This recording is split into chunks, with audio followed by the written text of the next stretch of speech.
This program is supported by Northern Cement Max Plus, Supreme at Max Pro Northern Cement, Ahon, Bangon, Sulong, and SMC Global Power.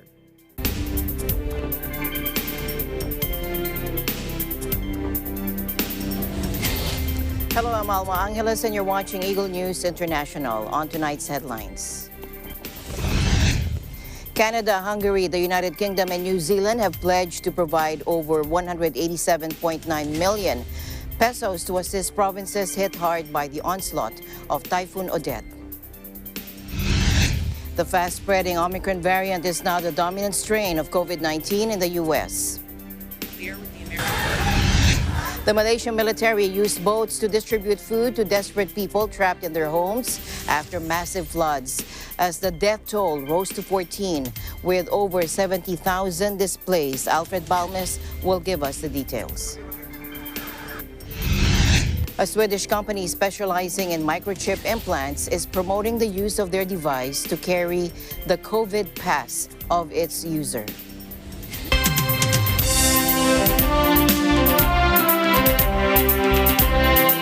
First in our news, here in the country, Canada, Hungary, the United Kingdom, and New Zealand have already pledged to provide over 187.9 million pesos to assist provinces hit hard by the onslaught of Super Typhoon Odette.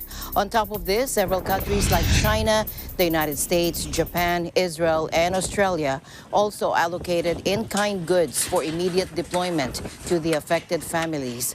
World leaders also sent their condolences to the bereaved families of those who perished in the aftermath of the super typhoon. Canadian Prime Minister Justin Trudeau said Ottawa is providing financial assistance through the Red Cross, which should help address the urgent need for water and sanitation on the ground. Canadian Minister for International Development Harjit Sajjan announced that Ottawa will extend up to 3 million Canadian dollars in assistance, including 500,000 Canadian dollars for the urgent Red Cross response. Russian President Vladimir Putin also sent his sympathies and personally expressed solidarity with the Filipino people. The United Kingdom has pledged 750,000 pounds, approximately 49.47 million pesos, to the Philippine Red Cross. The New Zealand government, meanwhile, will donate 500,000 New Zealand dollars to the Philippines to support the IFRC's efforts on the ground. Hungary is sending 20 million or 3.05 million pesos to the typhoon victims and to help restore the damaged churches in Cebu. Chinese Ambassador Wang Shilian said about 20,000 food packages worth around 8 million pesos are on their way to Cebu, Leyte, Negros Occidental, Bohol, Cagayan de Oro City, Surigao City, Negros Oriental, and other provinces hit by Odette. At the same time, 4.7 million kilograms of Chinese government donated rice are already in different Philippine ports. The Federation of Filipino-Chinese Chamber of Commerce and Industry is likewise contributing a total of 12 million pesos through its Filipino-Chinese Community Calamity Fund. The Israeli Embassy in Manila, in a text message, said Ambassador Ilan Flas is also flying to Cebu to deliver solar panels, food packs, and hygiene kits to typhoon-affected residents on December 22.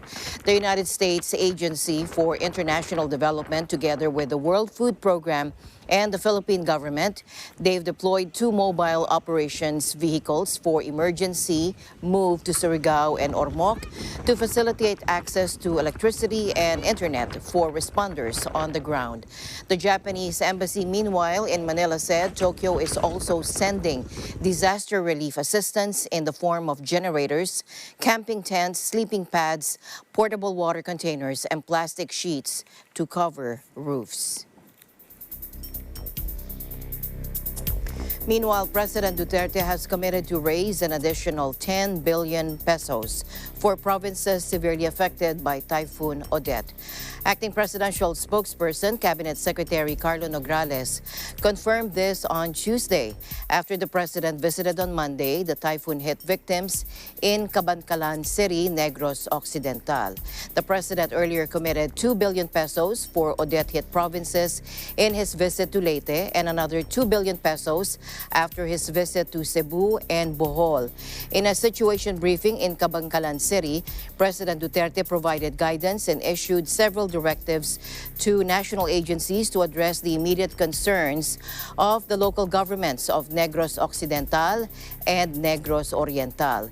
He also directed the Department of Social Welfare and Development to continuously provide family food packs and water and shelter assistance for families with damaged houses. Now, housing assistance will be provided by the Department of Human Settlements and Urban Development and the National Housing Authority to victims whose homes were partially and totally damaged, he said. The Department of Trade and Industry was tasked to look into and monitor reports of price hikes, including generators, which are reportedly being sold at twice their usual prices. To Malaysia now, where the military is helping with boats in distributing food to people trapped in their homes after massive floods there, and the death toll rising now to 14 with 70,000 displaced. We have more details joining us live from Kuala Lumpur. Here's Alfred Balmes. Alfred. Hi, Alma. Good afternoon. Good afternoon, Alfred. Good Sorry, evening, good Alfred. evening. Go ahead. Days of torrential rain triggered some of the worst flooding in years across Malaysia at the weekends, swamping cities and villages and cutting off major roads. One of the worst hit areas in the country is the state of Selangor, Malaysia's wealthiest and most densely populated state encircling the capital, Kuala Lumpur. In the city of Shah Alam, state of Selangor, where some areas were still underwater, military personnel used boats on Tuesday to distribute food to desperate people stuck in their homes and government sheltered after massive floods hit in the country. According to a local newspaper report here on Tuesday, the death toll rose to 14, including 8 in Selangor and 6 in eastern state of Pahang. The number is expected to increase as there will still reports of people still missing. There have also been reports of supermarkets being looted in one hard-hit Shah Alam city neighborhood. According to some residents in the affected areas, this is by far the worst flood and experience in their entire life. Thousands of emergency services and military personnel have been mobilized. But critics say the government effort is still not enough, prompting volunteers to step in to provide food and boats to help the rescue effort. Some residents expressed their unhappiness, saying the federal government has failed the people miserably as it failed its primary function to protect and save their lives. Opposition MP Pusia Saleh described the official response as hopeless and incompetent, adding, no early warning of the torrential rain was given. It is so sad lives has been lost. More than 71,000 people had been forced from their homes due to the floods, including 41,000 in Pahang and 26 in Selangor, according to official data. Evacuees are being housed in government relief centers, but officials have warned to expect a rise of coronavirus cases linked to the crowded shelter. Global warming has been linked to worsening floods. Because a warmer atmosphere holds more water, climate change increases the risk and intensity of the flooding from extreme rainfall. Back to you, Alma. All right. Thank you very much, Alfred, for those updates, and looking forward for more updates coming out of Kuala Lumpur or Malaysia and the floods going on there. Thank you so much and be safe. Likewise, live reporting from Kuala Lumpur, Malaysia, this is Albert Balmes. We live in interesting times. Meanwhile, the fast-spreading Omicron variant is now the dominant strain of COVID-19 in the U.S., according to health authorities, as the WHO called for greater efforts to ensure the pandemic ends next year. The new variant has helped fuel record cases surges, forcing a return to harsh restrictions in some countries. But in the U.S., President Joe Biden does not plan on locking down the country. Take a look. This is not a speech about locking the country down. This is a speech outlining and being direct and clear with the American people about the benefits of being vaccinated, the steps we're going to take to increase access and to increase testing, and the risks posed to unvaccinated individuals. For those who choose to remain unvaccinated, he'll issue a stark warning and make clear unvaccinated individuals will continue to drive hospitalizations and deaths. That is not trying to scare people, or maybe it is trying to make clear to people in the country what the risks are here of not being vaccinated. Omicron now accounts for 73.2% of new U.S. cases over the past week ending Saturday. The Centers for Disease Control and Prevention said in some regions of the country, the Pacific Northwest, South, and parts of the Midwest, it already comprises more than 90% of new infections. With President Biden set to deliver an address on COVID-19 today, the White House reported that a mid-level fully vaccinated and boosted staff member had tested positive for COVID-19 after spending 30 minutes in proximity to the president 3 days prior. But the President Biden, has so far tested negative. Now, since it was first reported in South Africa in November, Omicron has been identified in dozens of countries, dashing hopes that the worst of the pandemic is over. WHO Director General Tedros Adhanom Ghebreyesus called for nations to redouble their efforts to help end the pandemic, calling for New Year events to be canceled because it was better to celebrate than to grieve later. Take a look. 2022 must be the year we end the pandemic, but it must also be the year that all countries invest in preventing a future disaster on this scale. There can be no doubt that increased social mixing over the holiday period in many countries will lead to increased cases, overwhelmed health systems, and more deaths. All of us are sick of this pandemic. All of us want to spend time with friends and family. All of us want to get back to normal.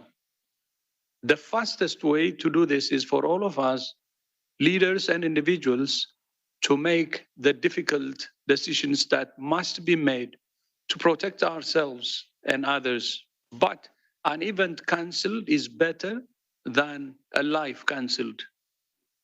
It's better to cancel now and celebrate later than to celebrate now and grieve later.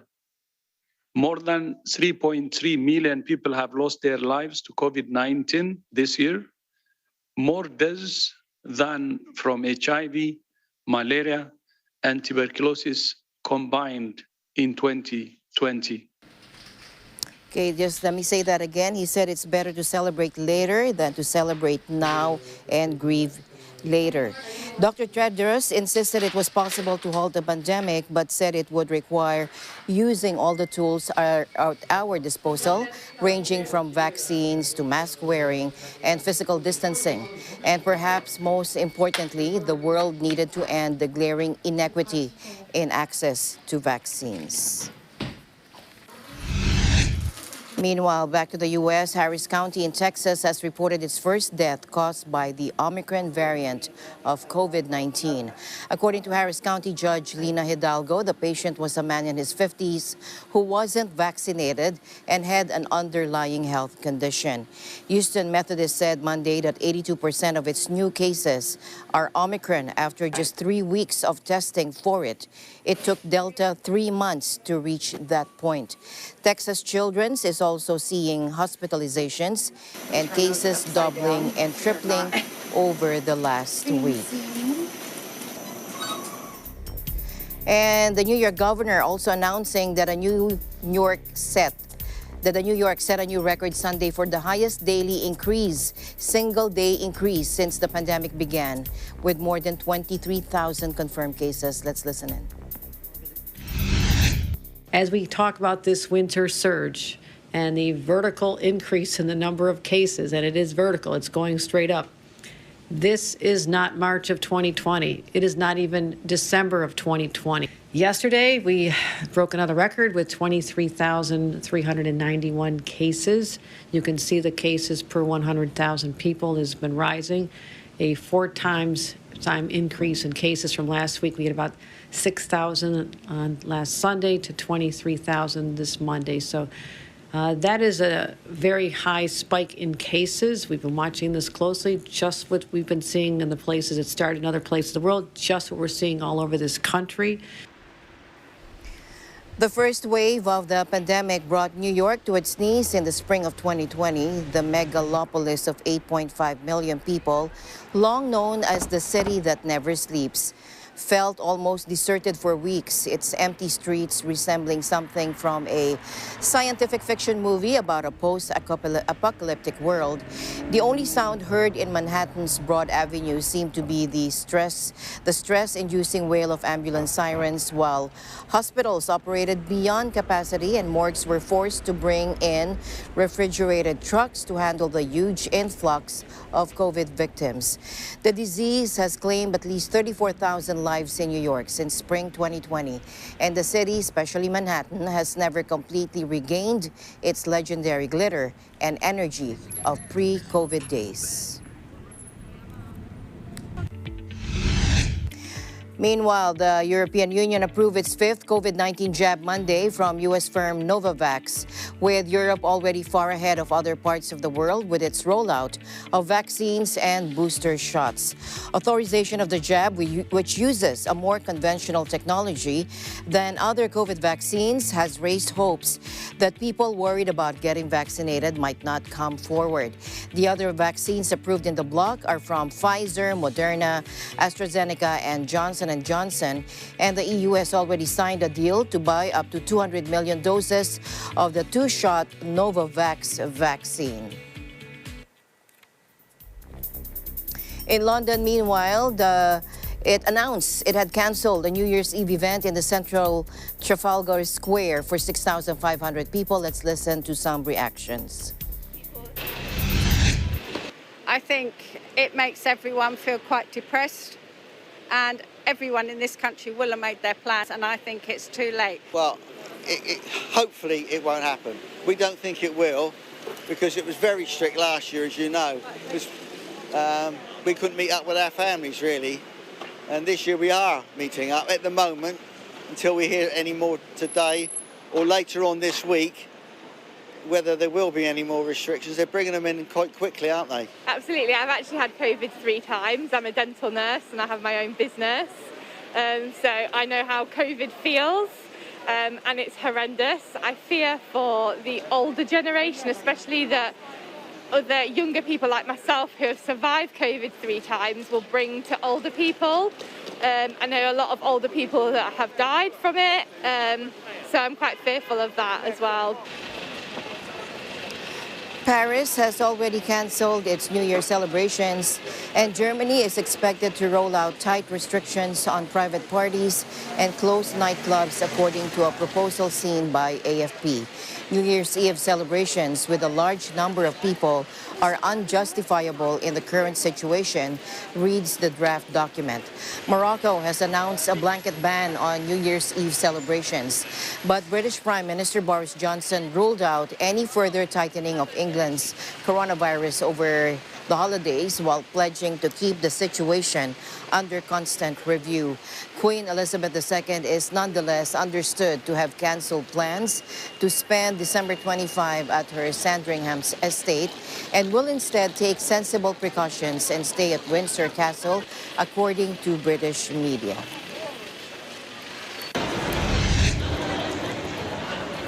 Meanwhile, Israeli lawmakers banned citizens and residents from U.S. travel, adding it to a list of more than 50 countries declared off limits in an effort to contain the Omicron coronavirus variant.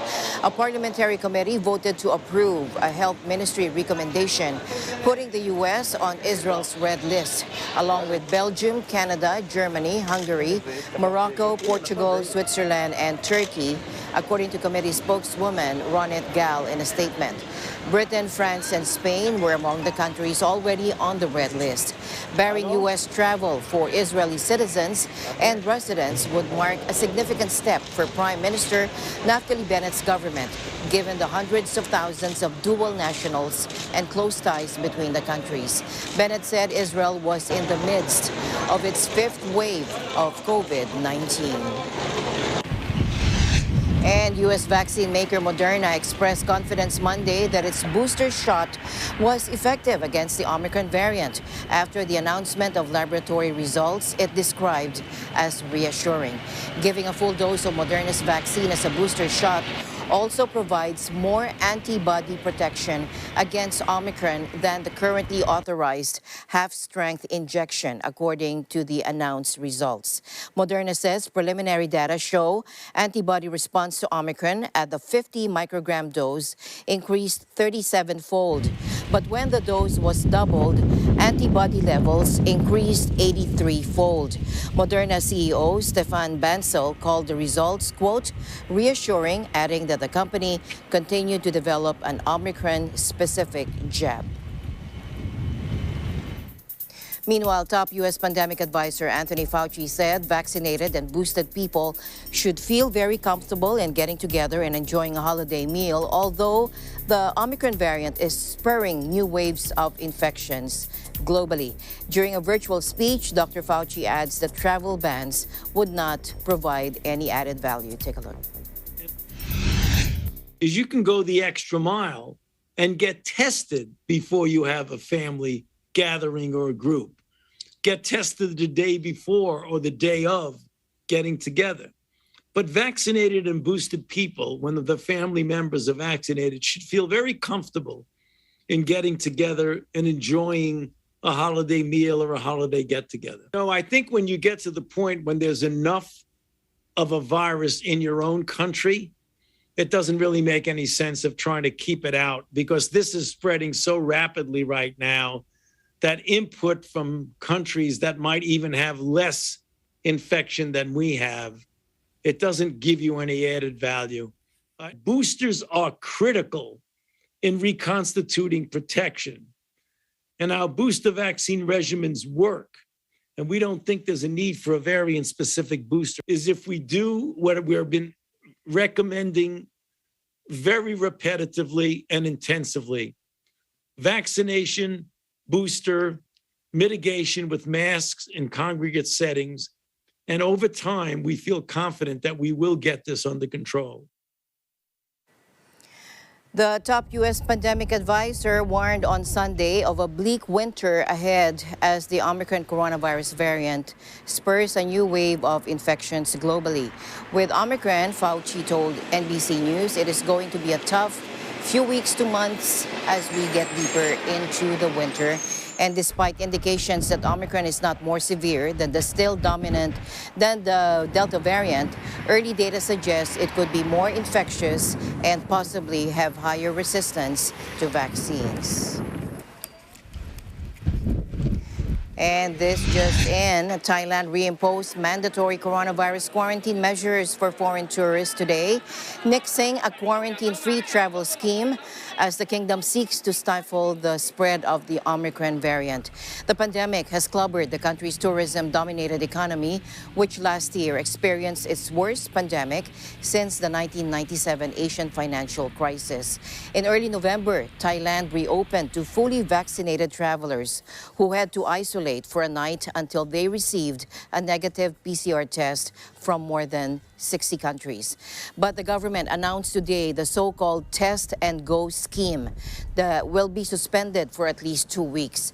Visitors will have to undergo hotel quarantine for 10 days or 14 days if they are unvaccinated. But 200,000 travelers who already submitted applications to enter the country will be allowed to visit quarantine-free, according to government spokesman Tanakorn Wanbun-Kongchana, adding that a second PCR test would now be required. He also said the Phuket Sandbox, a workaround scheme that allows visitors to move around on the island while undergoing PCR tests, will remain operational. Meanwhile, a health official on Monday said a third case of the Omicron coronavirus variant has been detected here in the country. In an online media forum, Health Undersecretary Maria Rosario Vergere said the case is a 36-year-old returning overseas Filipino who already tested negative for COVID-19 on December 19 after a repeat test. Let's listen in. And 0.02% or 3 samples also positive for the Omicron variant. This one case was detected during the most recent run. Returning overseas Filipino with the Omicron variant arrived from Qatar, but was noted to have had travel history to Egypt. The third case of the Omicron is a 36-year-old male, sea-based OFW. He arrived at Mactan, Cebu International Airport from Qatar on November via Qatar Airways with flight number QR924 and was noted to have had travel history to Egypt. The case had the sample collected on December 4 and the result was released on December 5. The case completed his isolation in Cebu before traveling back to Cavite, his hometown, where he immediately self-quarantined at home upon arrival. The case is currently finishing his home quarantine in Cavite to be asymptomatic since his arrival. Last December 19, the case was swabbed and tested negative on repeat RT-PCR. The DOH is already determining the possible close contacts among co-passengers during the flights of this case. The DOH also is verifying the test results and health status of all passengers of this flight if there are other confirmed cases or passengers who became symptomatic after arrival.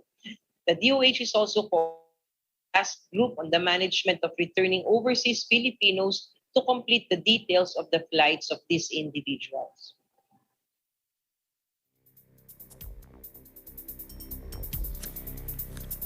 In other news, a Swedish company specialized in microchip implants promotes the use of their device to carry the COVID pass of its user. Take a look. So I have a chip implant in my arm, and I have programmed the chip so that I have my COVID passport and on the chip. And the reason is that I always want to have it accessible. And when I read my chip, I just swipe my phone on the chip, and then I unlock, and it opens up. This is a PDF, which is my COVID passport. And this means that it's always accessible for me, or for anyone else really who wants to read me. For example, if I go to the movies or go to a shopping center, then people will be able to check my status even if I don't have my phone. So a chip implant costs, 100 euros if you want to buy them the more advanced versions. And you can compare this with, for example, a health wearable that will cost perhaps twice that, but at the same time a chip implant you can use for 20, 30, 40 years. Whereas a wearable you can only use for 3-4 years. Chip implants are cool because they speak NFC, near field communication. And we know that the world of connected devices, the Internet of Things, as a lot of people call it, speaks the language of NFC.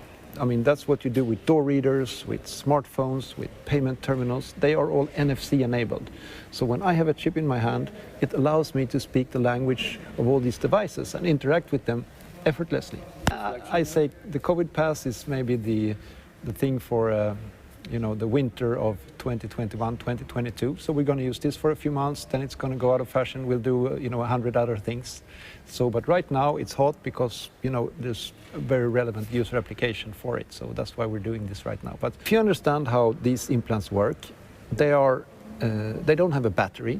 They cannot transmit a signal by themselves. So they're basically passive. They're asleep, right? They can never tell your location. They're only activated when you touch them with your smartphone. So this means that they cannot be used for tracking anyone's location.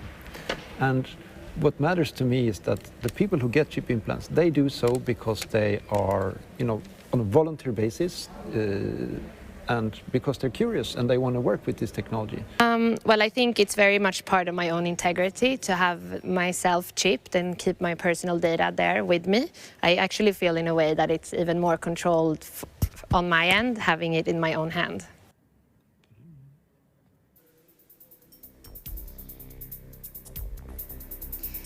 In other news, amidst the pandemic, the members of the Church of Christ held a safe evangelical mission. The mission continues even amidst the pandemic. Here's Maria Arevalo from our EBC Canada Bureau. Maria.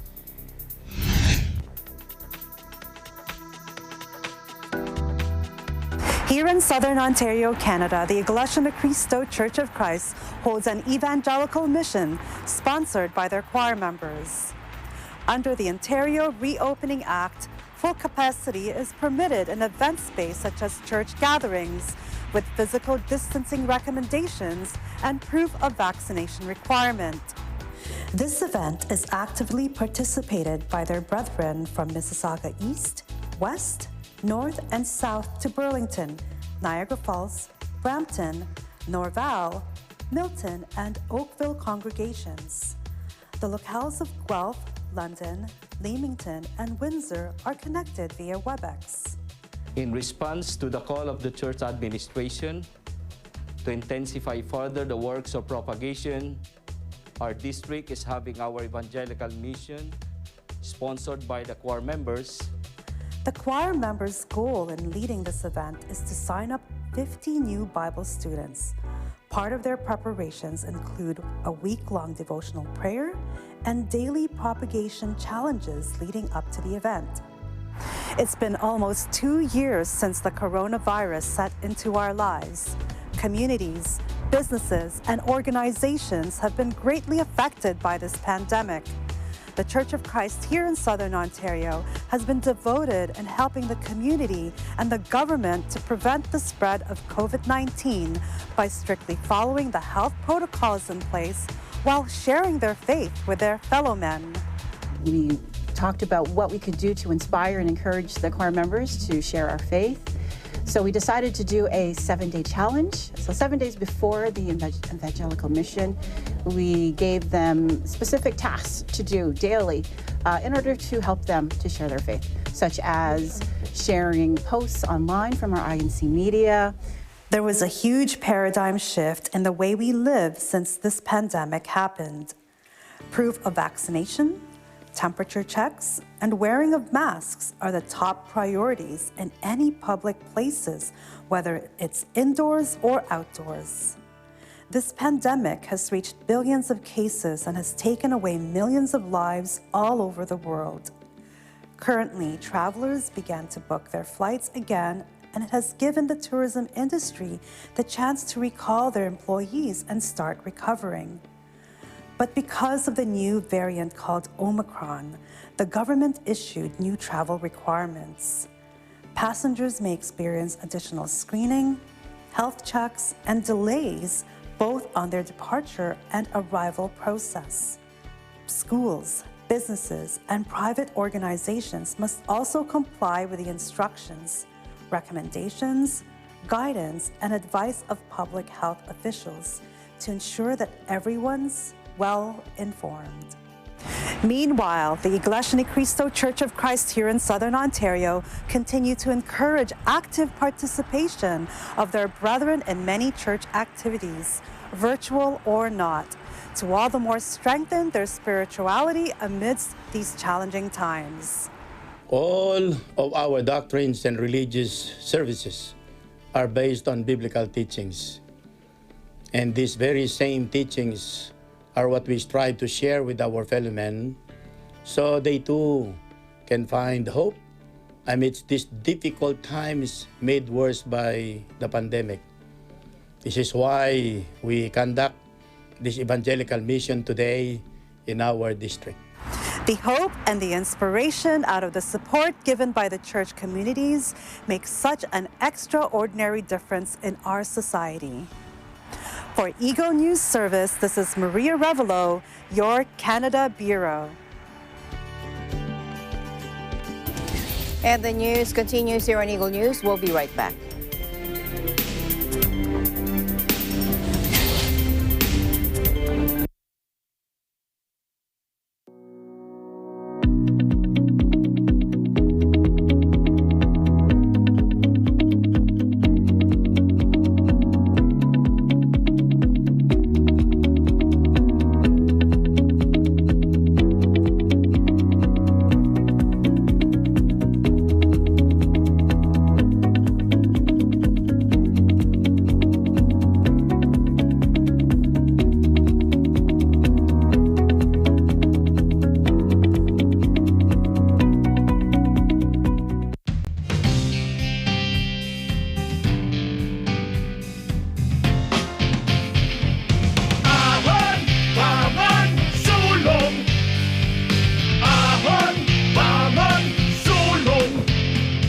ng bawat Pilipino. Hangarin ng Northern Cement. Ahon! Bangon! Sulong! Pinalaki ng Northern Cement ang kapasidad ng kanilang planta para steady ang supply ng sementong tigasin. Northern Cement Max Plus, Supreme at Max Pro. Ahon! Bangon! Sulong! Mula noon hanggang ngayon, gabay natin ang MTRCB ratings sa matalino at responsableng panonood.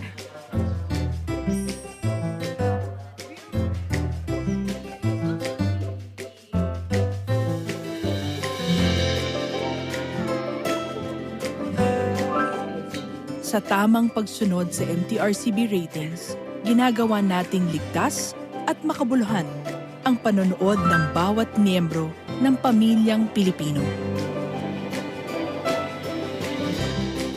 Lumipas man ang panahon, hanggang may pamilyang Pilipino, andyan ang MTRCB.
Alam namin ang iyong pagsisikap. Dama namin ang iyong mga sakripisyo. Kita namin ang pagharap mo sa bawat pagsubok. Kaya sa kabila ng mga hamon ng buhay, nandito kami para umalalay. Kasi katulad mo, gusto rin namin ang magandang bukas para sa kanya. Hatid namin ang dekalidad na edukasyon at makabagong pasilidad sa abot kayang halaga. Kaya huwag ka na mangamba. Sasamahan ka namin tuparin ang mga pangarap niya.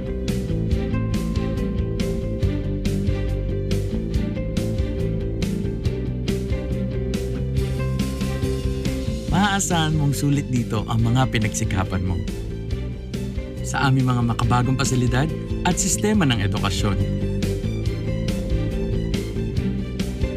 May lalabas natin ang aking talino at mga kakayahan niya. Kahit sa munting halaga, makakasiguro ka na makakasabay siya sa mabilis na pag-ikot ng mundo. Sa New Era, karamay mo kami sa bawat hamon. Kaagapay mo kami sa bawat hakbang. Kasama mo kami sa bawat ngiti at tagumpay.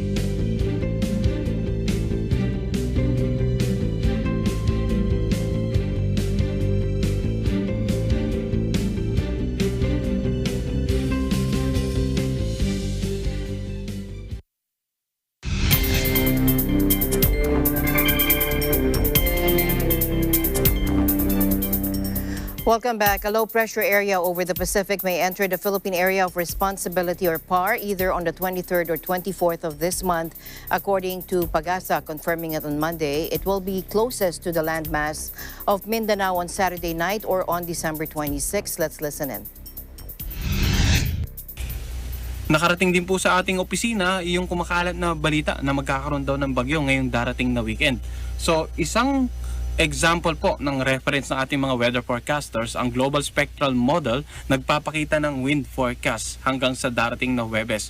So makikita natin, no, for the next 2 to 3 days, bagamat may binabantayan tayong low pressure area na nasa labas pa ng ating PAR, maliit po ang chance maging bagyo, no? At kung pumasok man dito sa southeastern part ng ating area of responsibility, ay hindi po natin inaasahan na magiging bagyo. Subalit, ina-anticipate natin or yung forecast natin dito, pagpasok ng area of responsibility ay posibleng kumilos pakanluran patungo nga dito sa eastern section ng Mindanao sa darating na weekend. So sa mga babayan natin, no, ngayon pa lamang pinapayaw natin, no, or patuloy pa rin tayong nagre-recover sa nagdaang bagyo, pinapayaw po natin na maging habit pa rin po natin yung mag-monitor ng daily weather forecast na ipinalalabas ng Pag-asa 2 times a day, isa sa alas 4 ng umaga at isa sa alas 4 ng hapon. So sa ating 3-day weather outlook dito sa Metro Manila hanggang Biyernes, generally maaliwas ang panahon. Pero may tsansa pa rin po ng ilang pulupulong mainang pag-ulan na dala ng amihan. Again, the LPA has a 30 to 40% chance of developing into a tropical depression. Pag-asa thus urged the public to take precautionary measures and to remain vigilant against unofficial information from unverified sources. Information can be obtained via Pag-asa's website and on its official social media accounts. Many parts of the country were dampened by Typhoon Odette, or international name Rai, which left the part last Saturday. Either earlier, Pag-asa forecast 1 or 2 tropical cyclones to form or enter the country this month. The next tropical cyclone will be named Paulo. Japan hanged 3 prisoners today, its first executions in 2 years, with the government saying it was necessary to maintain capital punishment in the face of continued atrocious crimes. One of the 3 executed on Tuesday was Yasutaka Fujishiro, 65, who used a hammer and knife to kill his 80-year-old aunt, 2 cousins, and 4 others in 2004, according to a Justice Ministry spokeswoman. The other 2 were 54-year-old Tomowaki Takenazawa, who killed 2 clerks at an arcade game parlor in 2003, and his accomplice Mitsunori Onogawa, 44.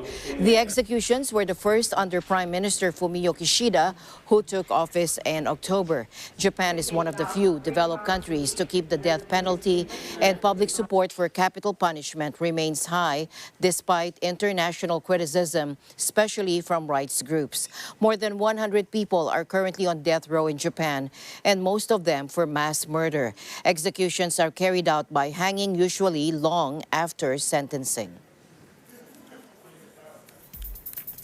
In other news, President Vladimir Putin warned today that Russia is prepared to take military technical measures in response to unfriendly Western actions over the Ukraine conflict, in a sharp escalation of rhetoric. The Russian president has for weeks accused the U.S. and the Washington-led NATO military alliance of stoking tensions near Moscow's borders. But these were his first comments hinting at potential conflict. He said, in the event of the continuation of the obviously aggressive stance by our Western colleagues, we will take appropriate retaliatory military technical measures, telling this to a defense ministry meeting. He also said Russia, quote, will react toughly to unfriendly steps, adding that he wants to emphasize that they have every right to do so. The United States has been sounding the alarm since mid-November that Moscow could be planning a large-scale attack on its ex-Soviet neighbor, Ukraine, and has warned President Putin of unprecedented sanctions. Western governments have accused Moscow of amassing some 100,000 troops near its border with eastern Ukraine, where Kiev has been fighting pro-Russia separatists since 2014. Russia denies plotting an invasion and has demanded legal guarantees over its security from the U.S. and NATO, demanding the alliance stop an eastward expansion.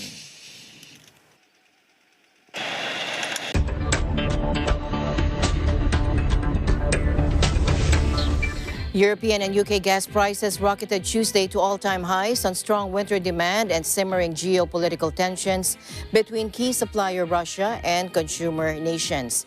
Europe's reference Dutch TTF gas price hit 162.775 euros per megawatt hour in late morning deals, up more than 10% from Monday, while UK prices leaped to 408.30 pence per therm. Both markets beat previous records from October, also struck on demand worries for the Northern Hemisphere winter months. They are currently about 7 times greater than at start of 2021. European gas continued its inexorable rise to another record, according to Deutsche Bank analysts in a client note.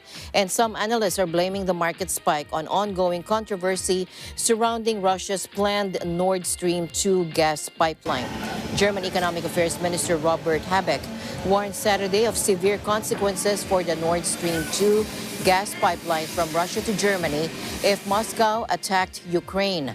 The Baltic Sea pipeline is set to double supplies of cheap natural gas from Russia to Germany, which the European Union's top economy says is needed to help it transition from coal and nuclear energy. But the 10 billion euro project has for years been dogged by delays and drawn fierce criticism from both Germany's Eastern EU allies like Poland and the United States.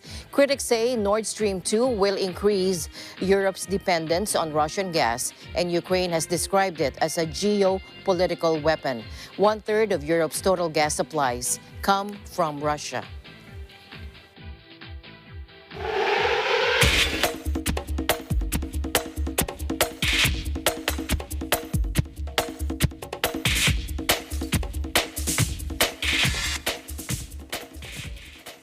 The National Hockey League on Sunday suspended all games involving cross-border travel between Canada and the U.S., putting in doubt the players' ability to participate in the 2022 Beijing Olympics.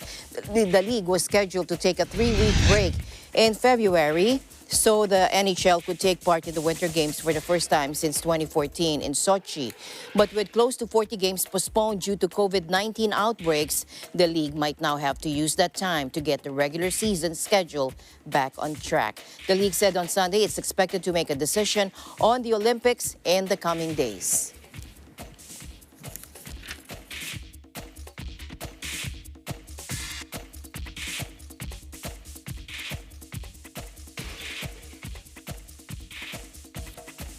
And the U.S. men's national team defeated Bosnia and Herzegovina 1-0 to set a record for wins in a calendar year with 17.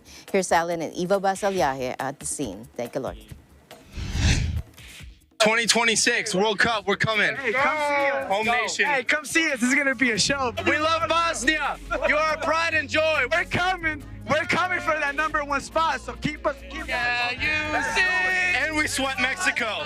3 in a row against Mexico. Hey, 2-0, 2-0, 2-0. Hey, Gol skače mrzi Bosnu, hey, hey.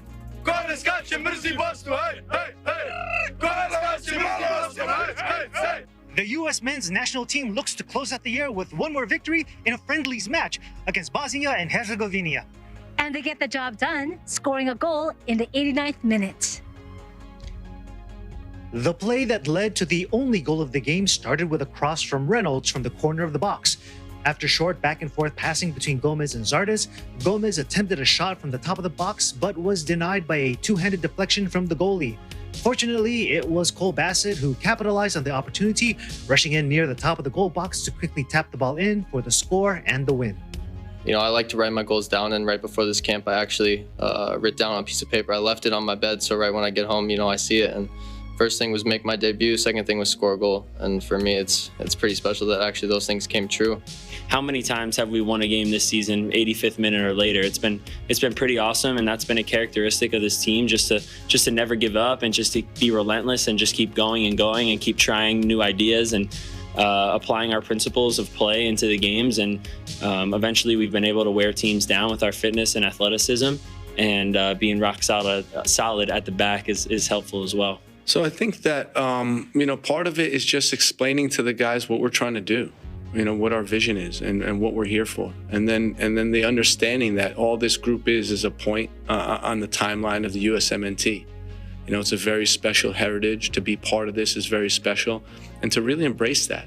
And when the guys had the opportunity, you know, to be able to get the win today, to have the record for wins in a year, they embraced it. And it wasn't pretty, but you saw the grit and determination that they needed, and we pulled through.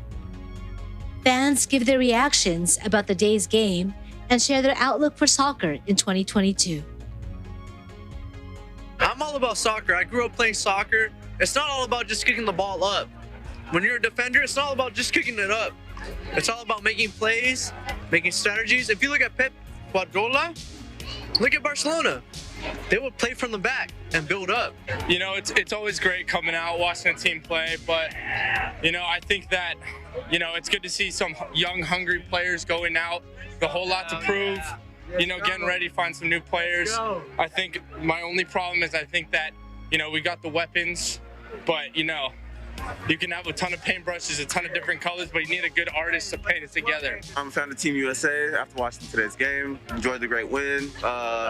Late winner, but it was a very enjoyable game. It's my first USA game that I've seen live, so it was definitely an experience. Soccer means everything. We were on our feet the entire game. It's our life. That's what we live for. Football is life.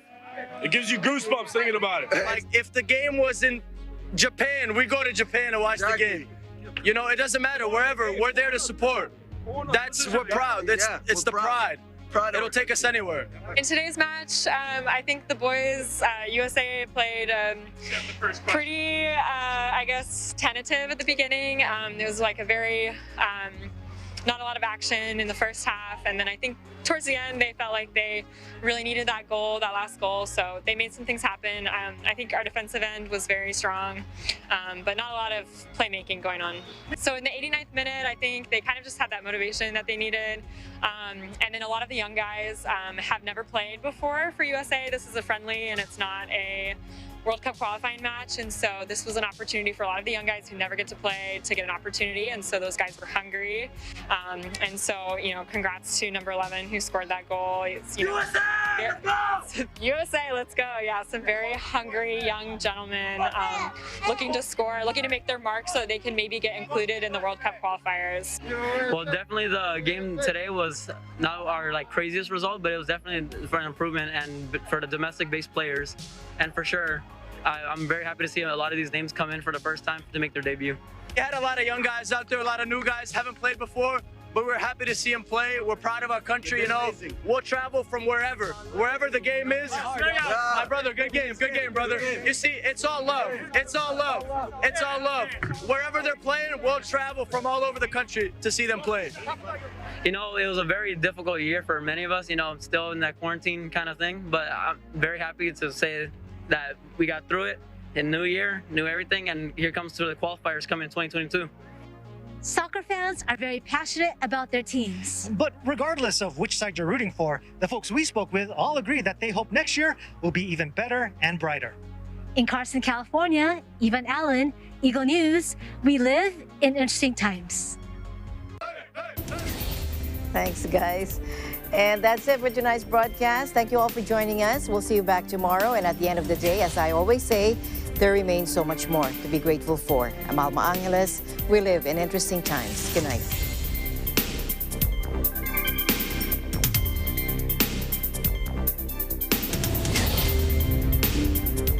This program is supported by Northern Cement Max Plus, Supreme at Max Pro Northern Cement, Ahon, Bangon, Sulong, and SMC Global Power.